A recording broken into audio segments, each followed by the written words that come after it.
Assalamualaikum warahmatullahi wabarakatuh. Jumpa lagi bersama saya Ego MDR Channel. Salam sehat selalu buat para sahabat pemirsa dimanapun Anda berada. Nah, di konten video kali ini Ego lagi berada di forum ya, di forum diskusi grup DPLN SBMI bersama KJRI Jeddah, Komunitas PMI X 72 jam sebelumnya sudah 2020. Nah, di sini para sahabat bisa saksikan ya. Jadi di sini saya atau Ibu berada di forum, di salah satu forum KJRI Jeddah. Mari kita lihat para sahabat ya. Indonesia paspor sudah diperpanjang, visa sudah diperpanjang. Apakah harus dimaklumat di KBSA atau bisa langsung ke sini? Karena paspor tersebut kan data-data masih paspor lama, Pak. Itu pertanyaan ke Pak Suli. Terima kasih. Itu setahu saya tafilnya dari Absir aja tuh, tinggal pencet-pencet. Jadi diupdate memang harus supaya nanti untuk balik kemarinya lancar gitu.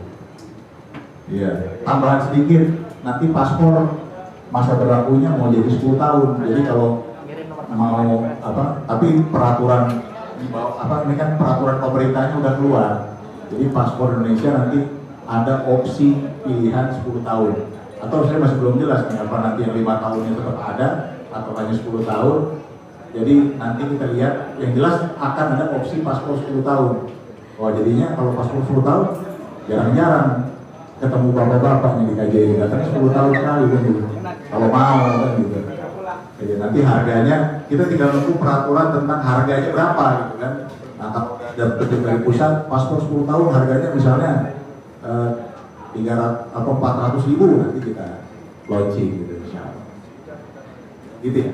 Ada tambahan? Cukup Pak? Ya, saya kira cukup informasi dari imigrasi KJRI Jeddah Bapak Anggi. Baik. Beliau pertama datang ke sini dan Bapak Ismoyo, alhamdulillah KJRI sudah mendapatkan ISO Pak ya untuk imigrasi. Tekan tangan buat imigrasi Jeddah. Terima kasih Pak. Assalamualaikum warahmatullahi wabarakatuh. Ya, untuk selanjutnya acara ini tentunya acara yang ditunggu-tunggu sama pemirsa YouTuber ya. Karena ini adalah Bapak Ilham yang mewakili Pak Yusuf. Pak Yusuf sudah banyak dikenal di sini. Beliau adalah salah satu tenaga kerja staf teknis ya. Banyak membantu PMI Pak yang bermasalah. Jadi Pak Ilham bisa menjawab pertanyaan tentang seputar tenaga kerja Indonesia di Arab Saudi. Salah satunya Pak Ilham, mohon maaf.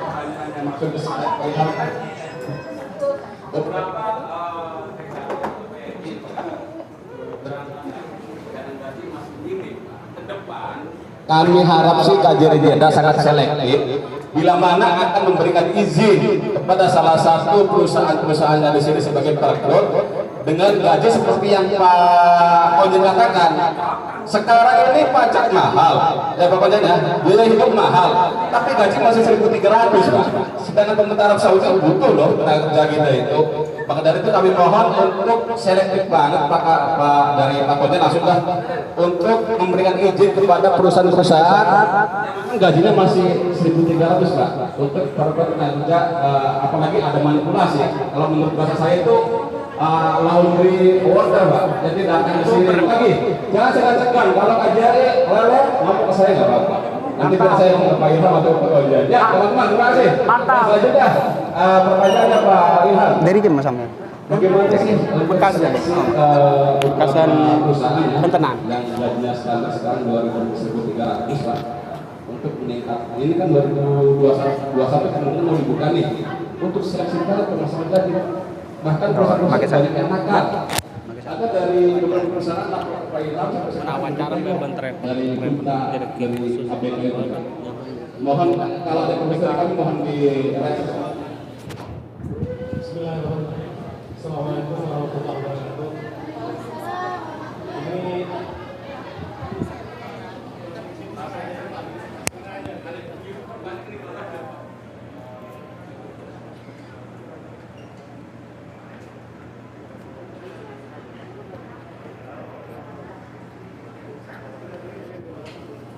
Assalamualaikum warahmatullahi wabarakatuh. Ini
sebentar gagal, kita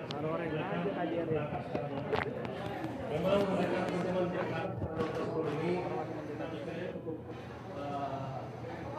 kompleks karena berbagai macam cara tentunya diupayakan oleh para sponsor-sponsor Ini yang ada bagian sekretaris. tidak apa-apa. Idealnya saksi Boleh, bisa. Nanti bisa. Ini orangnya. Sahabat, tentunya di forum diskusi ini di sini membuka tanya jawab seperti halnya ketika TKI mengalami suatu masalah, paspor mati dan lain sebagainya. Tapi jangan lupa sebelum para sahabat menonton atau menindaklanjuti menonton video ini, jangan lupa untuk like, komen, subscribe, share ke media sosial yang Anda miliki. Tekan tombol loncengnya agar tidak ketinggalan dengan konten video selanjutnya. Nah, para sahabat, mari kita lihat, mari kita dengarkan seperti apa isi diskusi yang ada di forum ini, para sahabat ya. Masalahnya karena kalau kami untuk tidak menuntut kenaikan gaji, kadang basisnya kenyamanan. Bahkan ketika kita paksa untuk Mbak, gimana kalau Mbak pulang dulu, kita terapin kajian dulu sebentar, kita buat PK baru, terus nanti baru kembali lagi. Ya, insist bertahan. Enggak Pak, saya pokoknya saya sudah sangat nyaman dengan majikan ini. Dan saya masalah gaji nggak ada masalah. Tapi kalau memang protapnya kita, ketika kita temukan gaji yang tidak sesuai, itu biasanya kalau kita pada saat yandu misalnya, pada saat minta padu, ada yang mau panjang paspor, katanya mbaknya gajinya berapa yang belum dibayar. Itu kalau memang gajinya masih di bawah, kita dorong untuk dinaikin. Nah, tapi terkait dengan PT tadi yang tadi Bang Ronald sampaikan, itu mungkin saya nggak bisa menjawab secara spesifik karena itu tugasnya Naker mereview ataupun menentukan ini gimana nantinya nih harus naik, paksa naik. Nanti mungkin Pak Sofian juga bisa menambahkan. Intinya kita sebisa mungkin bisa membantu teman-teman yang bermasalah di sini terpenuhi hak-haknya. Meskipun susah, karena terus terang pendekatan yang kita lakukan selama ini, khususnya yang masuk di saat 2015, itu kan mereka tidak punya hak kontrak. Pendekatan yang dilakukan adalah pendekatan keluarga.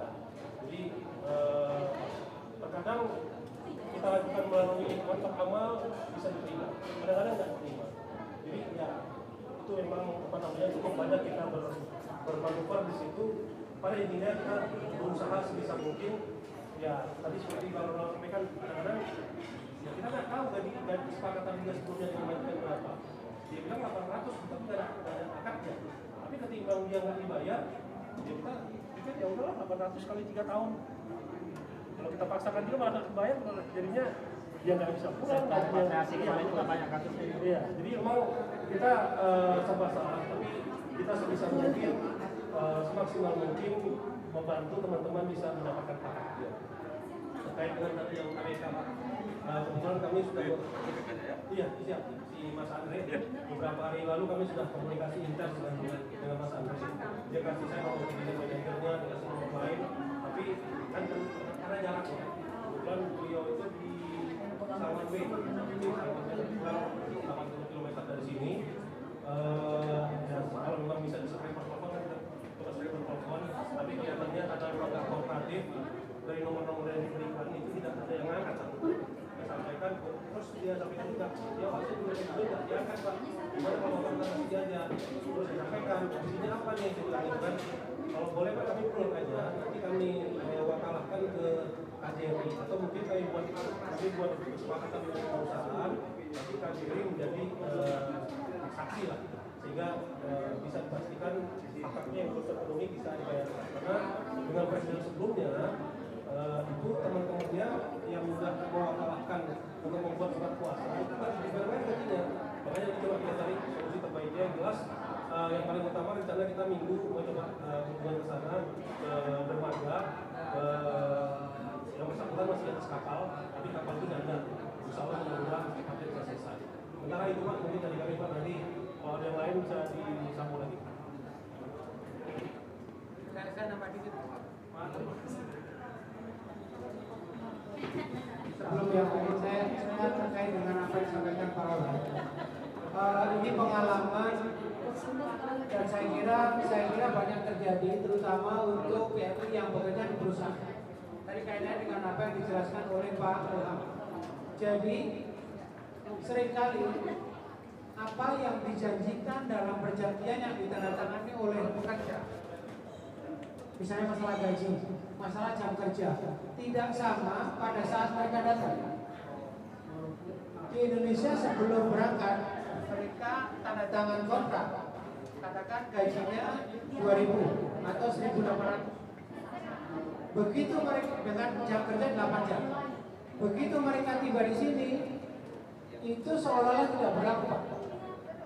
Yang berlaku adalah perjanjian yang ditandatangani oleh yang bersangkutan dengan perusahaannya, dengan term atau kondisi yang berbeda, yaitu jam kerja mungkin lebih dari 8 jam. Nanti akan disebutkan. Kemudian gajinya lebih rendah dari yang disepakati di Indonesia. Jadi banyak terjadi. Saya beberapa hari yang lalu ke KL.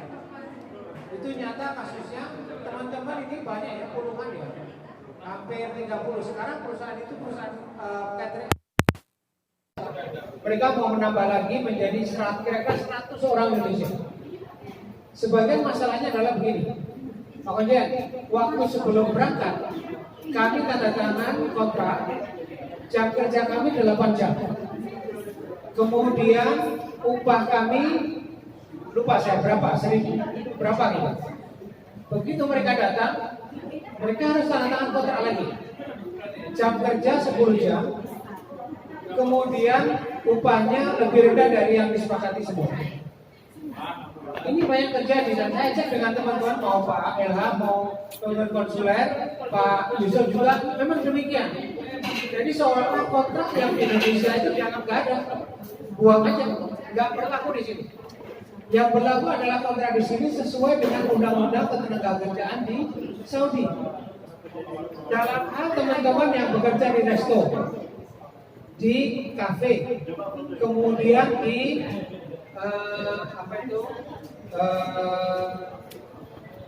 restoran, jadi pelayan di restoran, kafe, satu lagi di mana ya? Itu bekerjanya 10 jam, termasuk 1 jam istirahat. Itu undang-undang Saudi, Pak. Jadi kita bekerja 9 jam plus 1 jam, dan termasuk untuk isya. Padahal di tempat kita kan 8 jam. Akibatnya apa teman-teman? Kemudian kamu kenapa kerjanya 2 jam lebih? Kalau 2 jam lebih, bayangkan kalau saya kerja 1 bulan, berarti perharinya saya rugi 2 jam kali 30 kan. Tapi pada saat saya ketemu dengan ownernya, dia bilang enggak, Pak Konjen, ini peraturan ketenagakerjaan di Saudi 10 jam Pak, karena dia bidangnya resto. Ya kita nggak bisa apa-apa, ternyata yang berlaku memang ketentuan Saudi di sini. Yang ditandatangani dengan agen di sana sudah berangkat mana? Kemudian gaji di sini setahu saya, tidak ada upah minimum, upah minimum ribuan itu ada. Tapi kira-kira mestinya itu 4 ribuan ya. Upah minimum di sini berapa? Tapi mereka berangkat. Jadi apa yang disepakati di sana begitu di sini dengan perjanjian baru tidak ada. Nah ini saya kira perlu jadi perhatian kita semua, terutama yang bekerja di syarikat dan di bidang layanan itu. Jadi lupa satunya apa ya? Restoran, kemudian kafe, satunya apa ya? Bukan apa hotel ya. Pokoknya dari 10 jam Pak. Mereka beralasan, pemerintah itu beralasan atau undang-undang itu bahwa selama itu kadang selama 9 jam itu kan teman-teman nggak semuanya kerja. Kadang kalau jamnya belum jam makan, mereka kan masih 1-2 jam masih belum kerja. Jadi makanya ditentukan di sini 10 jam. Nah ini jadi catatan kita bersama. Nah untuk itu saya bilang sama Yusuf Pak, nanti pada saat kalau nanti sudah situasi membaik, kita adakan welcoming program. Welcoming program itu bagi teman-teman, terutama yang disyarikat, yang baru datang di sini, nanti saya Pak Yusuf dan teman-teman nanti akan memberikan semacam ini pencerahan Pak. Orang Saudi itu gimana, adat istiadat adinnya gimana, terus kemudian perjanjian-perjanjian. Jadi mulai dari hukum, adat istiadat, bahasa itu perlu bagi teman-teman yang baru datang. Ya kan? Orang Saudi sendiri bilang, Pak, kalau sama orang Saudi jangan seperti kita dengan orang Melayu, orang Indonesia. Kalau orang kita kan nawin gitu ya, tahu lah ya. Tega, maksud tega sih gitu. Nggak gaji 10 tahun maksud tega. Kalau sini tega, Pak. Yang kita perlukan adalah kita harus kejar. Itu orang Saudi bilang, hak kita harus kita kejar. Saya harus digaji. Nah, orang kita kan kadang malu atau nggak enak, apalagi perempuan-perempuan yang punya baik, nggak enak juga sih saya. Padahal orang Saudi itu dari sisi budaya beda kita. Malah diminta kita harus hak kita harus kita perjuangkan, tuntut terus. Nah, jadi ada perbedaan budaya dan sebagainya ini yang perlu kita jelaskan pada saat welcome. Mudah-mudahan nanti kita bisa terlaksana. Saya dengar itu sudah dilaksanakan Pak Yusuf dan akan dilanjutkan lagi. Itu saya tambahan dari saya.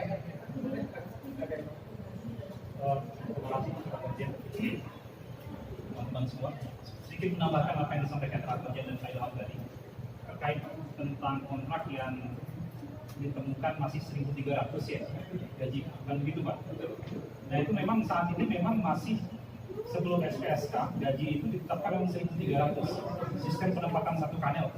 Nah di SPSK ini yang terbaru itu akan diberlakukan gaji yang 1.500 Pak. Besarnya gaji 1.300 itu mengapa? Itu adalah keputusan ketetapan bersama pusat dengan mitra kerja di sini. Perusahaan penempatan tenaga kerja di Indonesia ada perjanjian, pada 3 tahun berdasarkan Undang-Undang 17 tahun 2018 itu minimal ada 3 perjanjian antara perusahaan penempatan di Jakarta dengan perusahaan penerima di sini dengan mitra, perusahaan penempatan dengan PMI-nya dan PMI dengan perjanjian kerja PMI dengan pemberi kerja di sini. Nah di SPSK itu sudah diatur minimal itu 1.500. Dan pertanyaannya apakah sudah berlaku sekarang? Apakah sudah berlaku sekarang? Dari kajian kita itu saya tanya Pak Yusuf belum mendatangani satu pun SPSK, belum sampai saat ini. Walaupun sudah dibuka ya di Jakarta. Itu mungkin tambahan kami jika mengenai itu.